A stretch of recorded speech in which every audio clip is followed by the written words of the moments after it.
Boa noite. Na verdade, eu que agradeço a honra do convite, a coordenação da casa. E gostaria de parabenizar a todos aqui presentes, porque se existem filhos, é porque existem pais. E se existem pais, é porque existem mães. Então, hoje, estamos todos de parabéns por fazermos parte dessa coletividade e dessa proposta de construção divina, que é a oportunidade reencarnatória que é oferecida a esses espíritos que vêm até nós e são colocados sob a nossa responsabilidade como educadores. Conta-nos o evangelista Mateus, lá no seu capítulo 9, versículos 10 a 12, que estando o Mestre Jesus à mesa, e existem vários relatos de Jesus com suas magistrais lições ao redor de uma mesa, em casa de um homem chamado Mateus. E vieram ter com eles muitos publicanos e gente de má vida, que se puseram à mesa com Jesus e seus discípulos. O que fez com que os fariseus, notando, dissessem aos discípulos: como é que vosso mestre come com publicanos e pessoas de má vida? Tendo-os ouvido, Jesus disse-lhes: não são os que gozam de saúde que precisam de médico. E a gente vai refletir a respeito dessa última frase de Jesus, mais trazendo perguntas do que respostas, porque não sabemos as respostas. As respostas, muitas vezes, para cada um é uma. Mas gostaríamos de chamar a atenção para algumas situações. Para o Mateus, para aqueles que eram considerados publicanos e gente de má vida, e para os fariseus. Quem eram esses indivíduos naquela época? Por que chamou tanta atenção dos fariseus que Jesus estivesse acompanhado de um publicano e de gente de má vida? Quem eram os fariseus? Os fariseus eram membros da comunidade judaica que eles se dedicavam ao estudo profundo da Torá. A Torá são os livros judaicos, o Antigo Testamento. E como eles se consideravam muito cultos e muito conhecedores dos livros judaicos, eles se consideravam pessoas puras, castas, pessoas que seriam, pelo seu grande conhecimento, diferenciadas aos olhos de Deus. E sentindo-se assim, então os fariseus, eles faziam quase que como um gueto dentro do próprio judaísmo, e eles eram tidos naquela comunidade como pessoas diferenciadas, pessoas especiais, pessoas merecedoras de muitas reverências, de muitas regalias até. E então, diante dessa proposta daquela comunidade, é lógico que os fariseus não sentavam à mesa com qualquer um. Imagine que Jesus estava sentado à mesa de um sujeito, estava almoçando ou jantando, estava numa refeição, com um indivíduo que ele era considerado de má vida, aqui representado nesse quadro do Heydrich, o Mateus. O Mateus, ele era um cobrador de imposto, ele era um publicano. E os cobradores de impostos eram extremamente mal considerados na comunidade judaica. Eu acho que até hoje, né, gente? A gente não gosta muito de pagar imposto, não é verdade? Como é que nós chamamos o imposto? O leão. Não é nem um animalzinho doméstico, não, né? Não, é um animal que tem que ficar enjaulado, de preferência que algum dentista veterinário vá lá e arranque todos os dentes dele. Você imagine o Mateus, que era cobrador de imposto, tido como traidor por alguns, porque era um judeu que cobrava imposto de judeu, que seria entregue aos romanos, a Roma. E tinha um pequeno detalhe. Roma dizia para os publicanos, para os cobradores de impostos: olha, você cobra X% sobre XYZ. Eu quero X%. O que conseguir a mais é teu. Portanto, os cobradores de impostos, eles eram livres para estabelecer uma margem de lucro, porque eles viviam do que eles recebiam a mais. Então, olha a situação em que Jesus se encontrava. Numa mesa, numa casa, de um indivíduo que era considerado de má vida por ser um cobrador de imposto. Então, isso chama a atenção muito da comunidade judaica e da comunidade daquela época. E não só eram os cobradores de impostos, ele acrescenta lá no versículo, Mateus descreve, o próprio Mateus descreve, que ele andava com gente de má vida. Eram os pobres, os estrupiados, as prostitutas, todos aqueles que queriam estar perto dele. Ele não perguntava: o que você faz? De que você vive? Primeiro, porque ele sabia. E segundo, era uma forma de mostrar para nós que não era bem isso que ele estava querendo procurar. E aí ele diz assim: não são os que gozam de saúde que precisam de médico. Então aí ele já se coloca numa condição que ele estava ali para acolher os necessitados. E ele nos chama a atenção que aquele povo desconsiderado, de alguma forma, não gozava de saúde. Mas será que ao dizer isso, ele está dizendo que os fariseus gozavam da mais perfeita saúde? Porque os fariseus também estavam ali. Em que pese todo o conhecimento filosófico e até mesmo científico para aquela época, os fariseus estavam ali.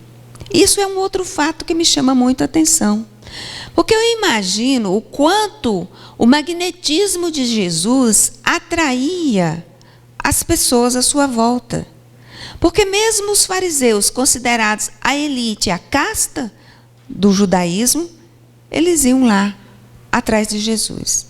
Iam atrás de Jesus por curiosidade e queriam estar perto de Jesus para ouvir as suas palavras e ver se tinha algo que Jesus dissesse que feria a lei romana ou os cânones, os postulados judaicos, ou até mesmo porque queriam conhecer, porque se sentiam bem perto de Jesus. Mas é o fato que, inclusive, os fariseus, eles estavam lá, ao lado de Jesus. Mas Jesus também nos fala uma outra coisa, que não são os que têm saúde, os que gozam de saúde, que precisam de médico. E essa pergunta, ela permanece até hoje para todos nós, porque é difícil mesmo para nós da área de saúde estabelecer quem verdadeiramente tem saúde.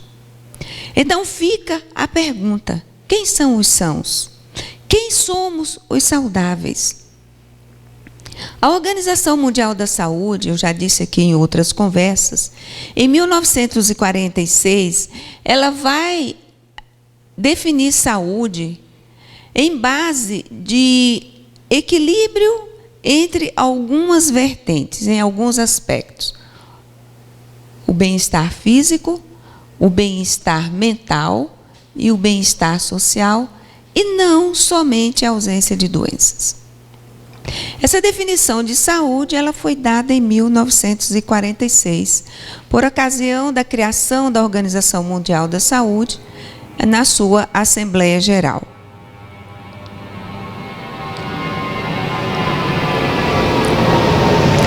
Mesmo tentando um conceito tão amplo, esse é um conceito que ainda não abrange de todo o que vem a ser saúde. Acontece que, 7 anos antes, Emmanuel, o mesmo espírito da leitura de hoje, no livro O Consolador, ele vai dar a mais completa definição de saúde, quando ele vai dizer que saúde é a perfeita harmonia da alma. Então, nós vamos entender diante dessa definição tão sintética e completa e fácil de compreender do Emmanuel, o que é que Jesus queria dizer quando ele diz que não são os que gozam de saúde que precisam de médico?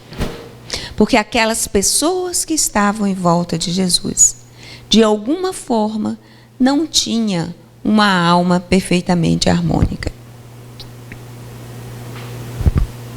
Então, quando a gente vai buscando os conceitos e vai admitindo a verdade, o conceito da Organização Mundial de Saúde é amplo, nós sabemos que está faltando ainda algo mais de ser inserido nessa compreensão que é esse quesito da vida humana, que é a saúde. E ainda que já tenha sido proposto na 56ª Assembleia, ou 62ª, não me lembro exatamente, a inserção do conceito de espiritual na definição de saúde, ela ainda não foi aprovada. Ela foi proposta, mas não foi aprovada. E o fato de ter sido proposta num órgão como a Organização Mundial de Saúde já é um grande avanço para nós que temos uma visão transcendental do homem, temos uma visão do homem como o seu tríplice aspecto físico, mental e espiritual, porque significa que as cabeças pensantes da saúde e que ditam as normas para o mundo estão já amadurecendo a ideia da espiritualização do indivíduo como um fator primordial na saúde. Na nossa cultura ocidental, é muito comum que a gente considere saúde apenas a saúde relativa ao corpo físico. É muito difícil a gente encontrar alguém que vai buscar auxílio para a sua alma, para as suas emoções. Na nossa cultura ocidental, nós vamos buscar saúde, vamos buscar tratamento para dores, para aquilo que dói. As doenças que não doem, nós temos muita dificuldade de tratá-las. Porque eu não sinto nada. É assim que os pacientes falam. Mas será que eu tenho isso mesmo? Eu não estou sentindo nada. E a gente até entende que existe o bem-estar daquela pessoa, um estado saudável. Mas o físico dela, ou seja, um dos tripés do conceito de saúde oficial, está comprometido de alguma forma. E então, se a gente detecta naquele indivíduo a necessidade da busca de um auxílio psicoterápico, é outro drama. Porque psicólogo e psiquiatra é médico de doido, é terapeuta de doido. É assim que o senso comum fala. Ou diz assim, o meu psicólogo é meu travesseiro. Eu nunca vi travesseiro falar. E eu não sei qual foi a faculdade que o travesseiro fez. Porque para fazer psicologia são 5 anos. E o psicólogo é o profissional habilitado para tratar as emoções, para cuidar das emoções. E ele não vai te dar uma receita de bolo. Ele não vai desmontar sua mente e montar de novo, como alguns pensam. Mas ele é um facilitador, o psicoterapeuta, para que, com aquele conhecimento que ele tem, ele lhe ajude a encontrar o melhor caminho para você. Mas nós vivemos com dificuldade em relação a isso. Então, quando nós olhamos na multidão, às vezes você passa aquele olhar geral e fica difícil de dizer quem é que é portador de saúde. Porque, às vezes, mesmo aqueles que expressam algumas emoções não agradáveis, mas aquilo é temporário, não é permanente. Ou mesmo aquelas pessoas que, às vezes, estão rindo, estão sorrindo, aparentemente felizes, mas estão extremamente sofridas e adoecidas por dentro. Então, quando a gente vai lendo na doutrina espírita, lá no livro A Gênese, como que se processa o adoecimento do corpo físico, nós vamos entender mais e mais o conceito de Emmanuel. Porque lá na Gênesis ele fala que o pensamento caminha através dos fluidos e chega ao perispírito. Lembrando que o perispírito é aquele corpo energético que faz a interface corpo físico e espírito. O perispírito é a parte semimaterial do espírito. Então, tudo que eu vou plantar aqui nesse perispírito, ele vai ser representado no corpo físico. Então, começa um pouco aí a nossa complicação.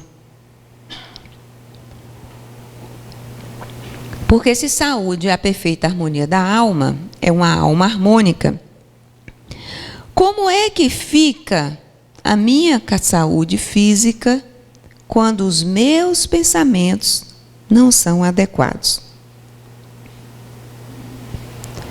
Porque esses pensamentos, eles não só passeiam pelo fluido, pela energia, mas eles também são capazes de modificá-la.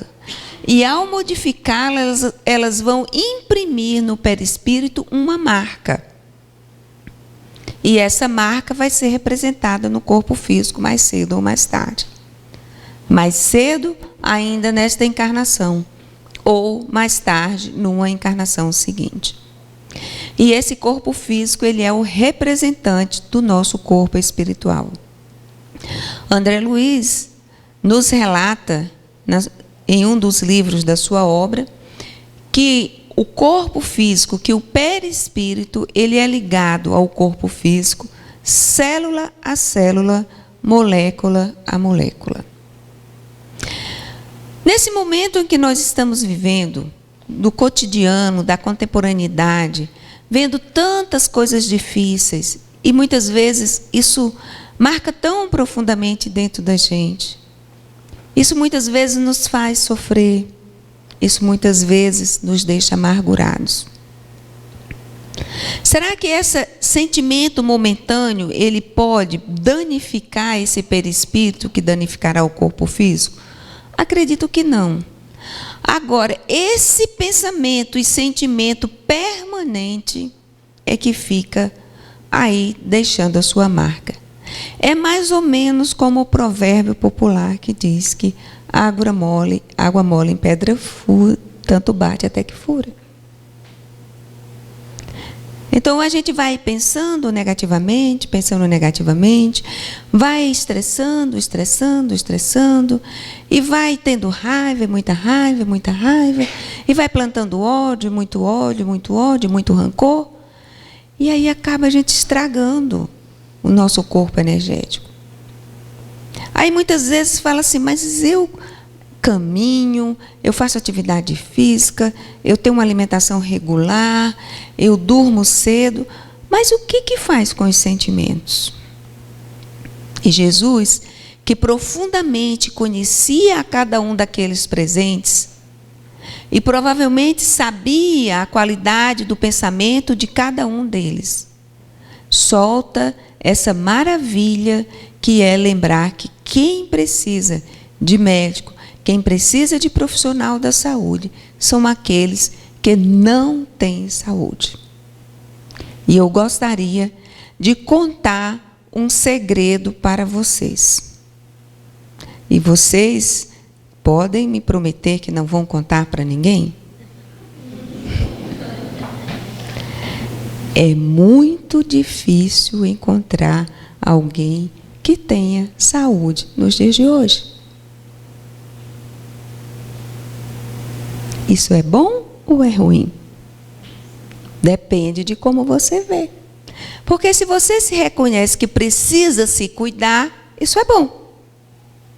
Se você se reconhece que é um espírito em aperfeiçoamento, isto é bom. Se você compreende que nós estamos numa escola e a gente só vai para a escola porque a gente precisa aprender alguma coisa, isso é ótimo. Eu preciso me cuidar. Tudo depende da ótica como você vê. E ao se enxergar, Então, eu olho no espelho, eu vou para o espelho, antes de vir para cá, eu olhei no espelho para ver se o cabelo estava no lugar. Porque esses cabelos que não são à prova d'água em dia de chuva é um problema. Então, assim, peraí, como é que eu vou chegar lá? Senão vão pensar que é um espantalho que está falando. Então, se eu enxergasse o cabelo todo desalinhado, eu ia lá pegar uma escova e dar um jeito nesse cabelo. Agora, se eu não fui para o espelho, não me vi, chego aqui um espantalho. Então, esse é o pulo do gato. Esse é o pulo do gato. É a gente ter capacidade de se enxergar, mas se enxergar como nós somos, nem mais, nem menos. Nem coitadinho de mim, pobrezinho de mim. Nem, que é isso? Eu não tenho nada disso. Não. Que bom se você se enxergar com saúde. Perfeito. Ótimo. Então, aproveita que você tem saúde para ajudar quem não tem. Porque aí você é o profissional.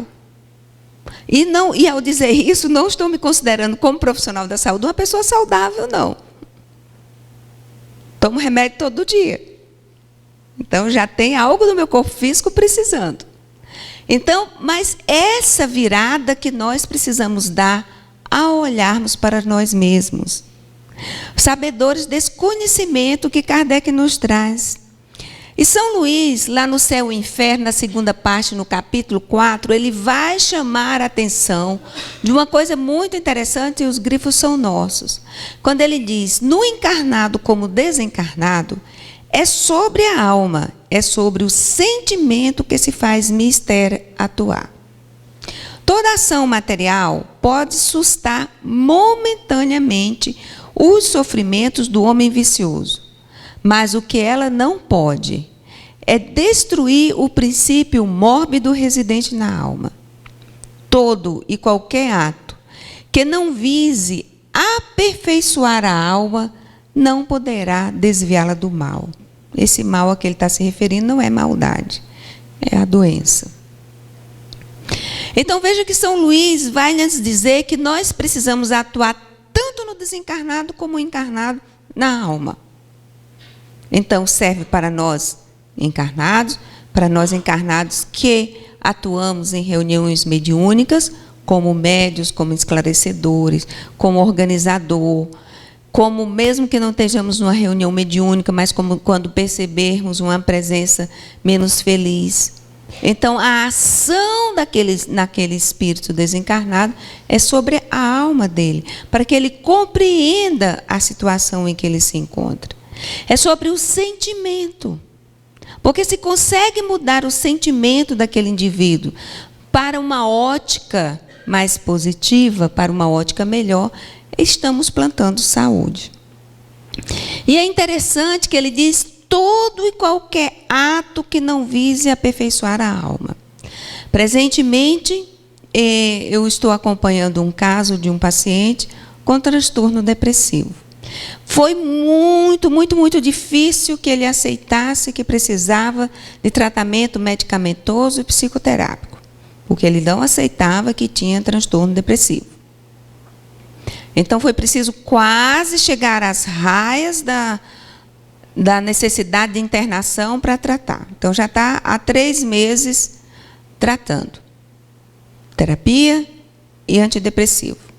E ele, conversando comigo essa semana, eu perguntei, você tem ido ao psiquiatra?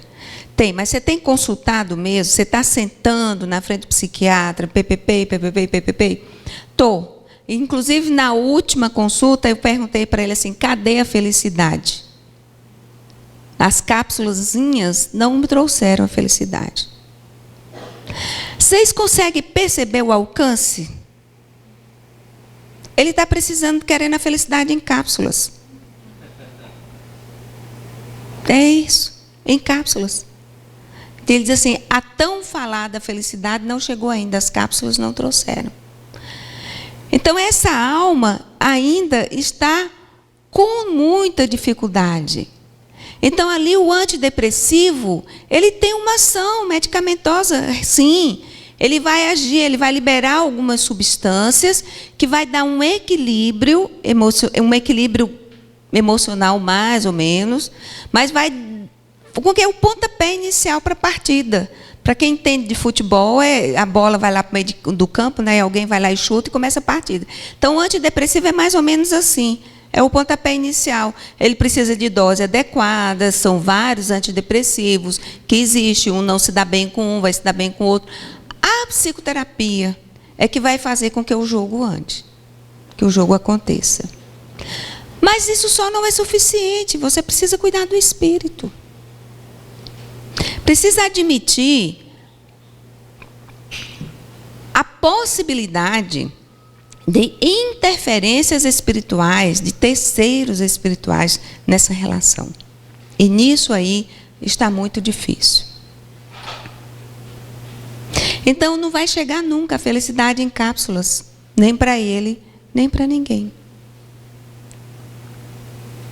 Então nós precisamos sair um pouco do nosso comodismo, porque nós somos extremamente acomodados quando se refere aos cuidados de nós mesmos. É muito comum que queira-se que se resolva realmente com cápsulas, com comprimidos, com gotinhas, com injeção. Mas a mudança de ato, a mudança de atitude, a ação sobre a alma e sobre os sentimentos, essa ação ela é prolongada, ela é uma ação eterna. E para exemplificar como existem dificuldades inaparentes, eu trouxe o exemplo desse ator, que era um homem bonito, rico, desejado, tinha fama, tinha dinheiro, tinha poder, tinha tudo o que ele desejasse aos seus pés. Mas, na verdade, essa aparência era uma grande máscara. E eu não estou aqui dizendo que as máscaras são necessariamente ruins, são falsárias. As máscaras, elas são mecanismos de defesa do ego. Isso é uma defesa psicológica para enfrentamento de determinadas dificuldades. Como esse assunto não é o tema, eu só queria fazer este alerta. No caso dele, era a máscara da felicidade e da beleza. Mas, no fundo, ele era um grande palhaço triste, tanto que se suicidou. Se suicidou por causa de um transtorno depressivo, de uma doença que é tão velha quanto a humanidade. Tanto que, no Salmo 42, versículo 6, Davi já coloca: ó meu Deus, dentro de mim a minha alma está abatida. É uma expressão de tristeza, de depressão, ainda que não temos condições de dizer se foi momentânea ou não. Isso tem preocupado as organizações sanitárias e alguns trabalhos têm mostrado coisas preocupantes. Esse estudo publicado em 2010, feito com 89.750 indivíduos, portanto, quase 90 mil pessoas, e nós precisamos respeitar um estudo desta magnitude. Analisando os transtornos depressivos em 12 meses em países desenvolvidos e em países em desenvolvimento, eles encontraram uma prevalência total de 12%, quase igual tanto nos desenvolvimentos como nos desenvolvidos. Só que tem dados que nos preocupam. A média de idade desses pacientes com transtorno depressivo maior era 28,9 anos, ou seja, 29 anos de idade para os desenvolvidos e 28 anos de idade para os países em desenvolvimento. O número de episódios na vida, 14 nos desenvolvidos e 10 nos em desenvolvimento. Com uma duração média de 27 semanas para um, 26 para outro, sendo que nos países desenvolvidos, aqueles que tiveram transtorno depressivo maior, quase 34% eram graves. E nos países em desenvolvimento, quase 42% eram graves. E isso representava um comprometimento ocupacional grave em 66% para os países desenvolvidos e quase 50% para os países em desenvolvimento, representando uma perda de incapacidade de 48 dias para os desenvolvidos, a média de dias que eles ficavam incapacitados, e 25 dias para os países, as pessoas dos países de desenvolvimento. Lembre-se que todas essas ações que nós estamos falando são pessoas jovens, menores que 30 anos. Então, quando Emmanuel fala que saúde é a harmonia da alma, em 1939, o livro foi publicado, mas ele foi psicografado antes, na época que não tinha computador, que Chico psicografava a lápis, ia para a máquina de datilografia datilografar, ia para a FEB no Rio de Janeiro, que não era de avião. E pense que essa informação do Emmanuel é bem anterior à Organização Mundial de Saúde. Então, ele já estava chamando a atenção para a necessidade da alma harmônica.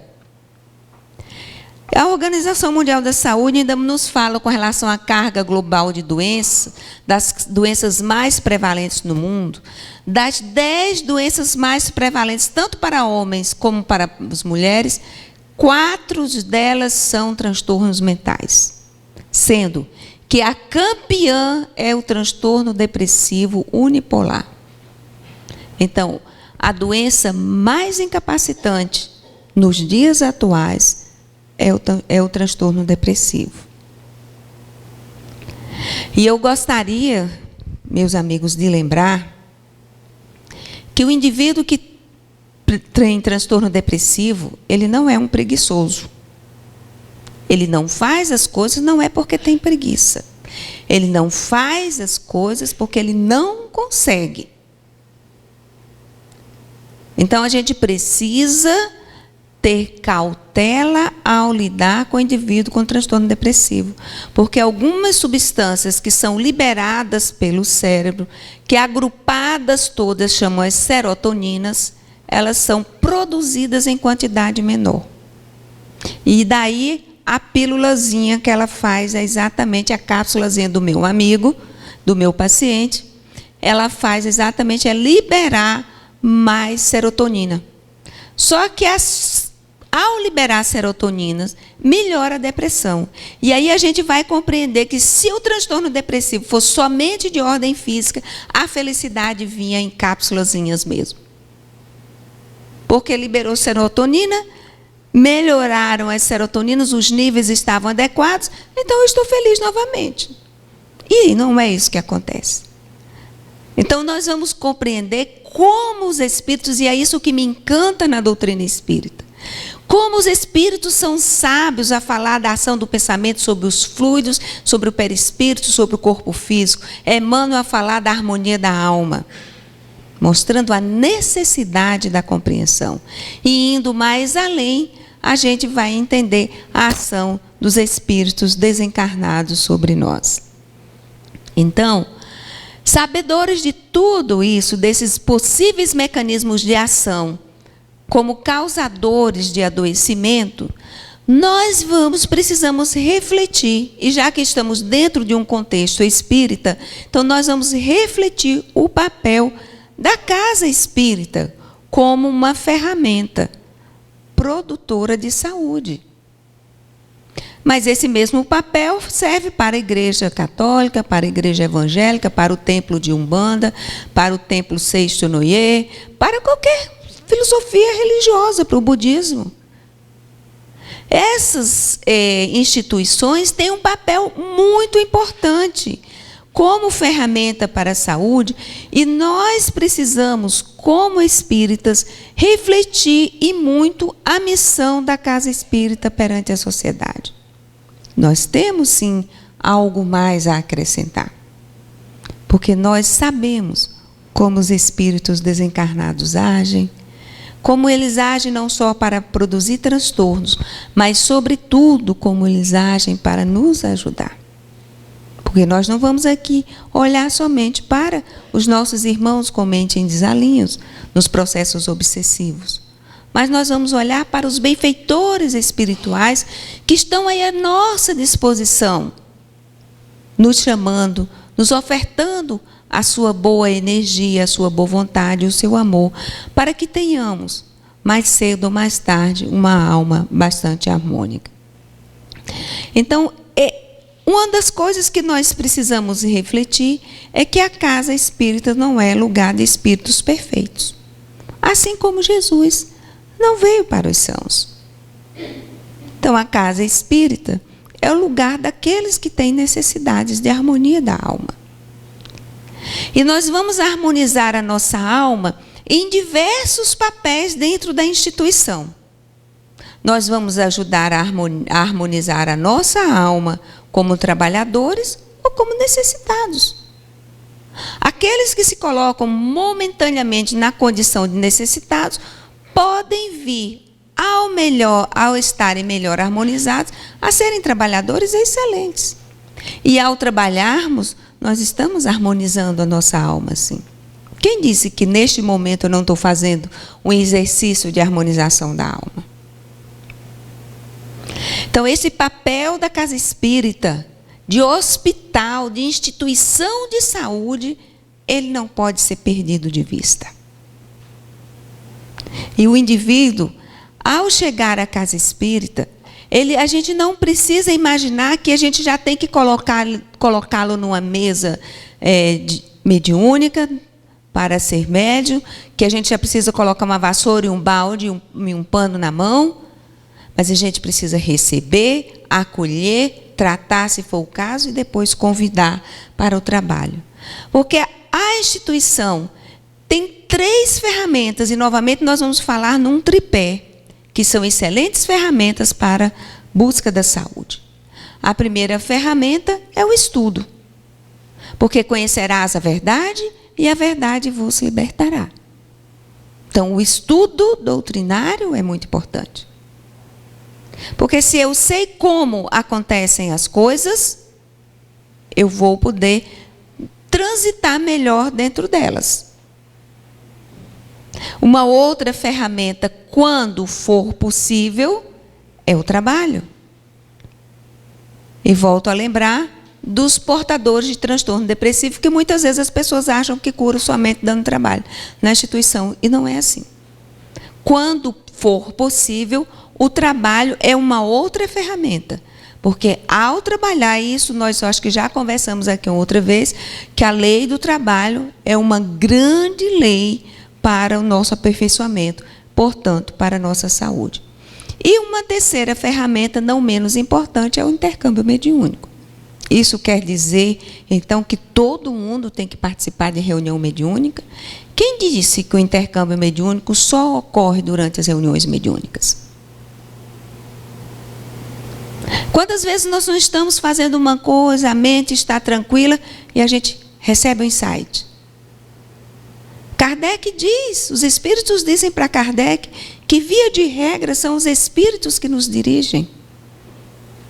Só que nós precisamos fazer por onde este intercâmbio ser um intercâmbio proveitoso para nós, e não um intercâmbio obsessivo. Para isso, eu preciso harmonizar meus pensamentos. Na medida em que eu me mantenho com pensamentos harmônicos ligados a maior parte do tempo possível na lei do amor, então é lógico que esse intercâmbio se fará com espíritos em condições melhores, evolutivas. E aqueles sofredores que se aproximarem de nós, em virtude da nossa condição moral e espiritual, nós teremos melhor condição de ajudá-los. Portanto, a Casa Espírita, como instituição de saúde, ela tem sim a oferecer esses 3 tipos de medicamentos para os necessitados. E esses medicamentos podem ser os 3, podem ser 2, pode ser 1.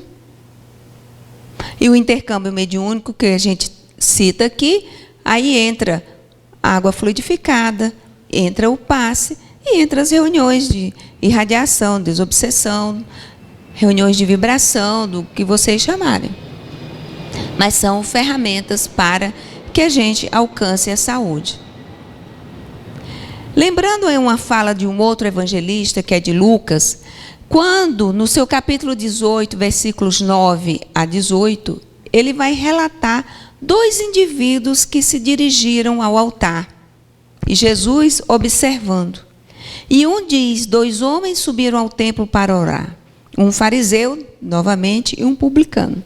E como Jesus gostava de citar o menos favorecido socialmente, que era o publicano, e o mais favorecido socialmente, que era o fariseu. O fariseu, estando em pé, orava consigo desta maneira: ó Deus, graças te dou, porque não sou como os demais homens, roubadores, injustos e adúlteros, nem ainda como este publicano. Jejuo 2 vezes na semana e dou os dízimos de tudo quanto possuo. O publicano, porém, estando em pé, de longe nem ainda queria levantar os olhos ao céu, mas batia no peito, dizendo: ó Deus, tem misericórdia de mim, pecador. Observemos a postura desses 2 indivíduos. Quem se conhecia melhor? Quem tinha mais humildade? E aqui, vocês anotem, vocês vão lá ouvir a opinião de Jesus. Não trouxe de propósito. Lá em Lucas. Mas lembra que esta fala que nós já trouxemos nos slides iniciais do Espírito São Luís. Todo e qualquer ato que não vise aperfeiçoar a alma não poderá desviá-la do mal. Será que somente jejuar, que somente dar o dízimo aperfeiçoa a alma?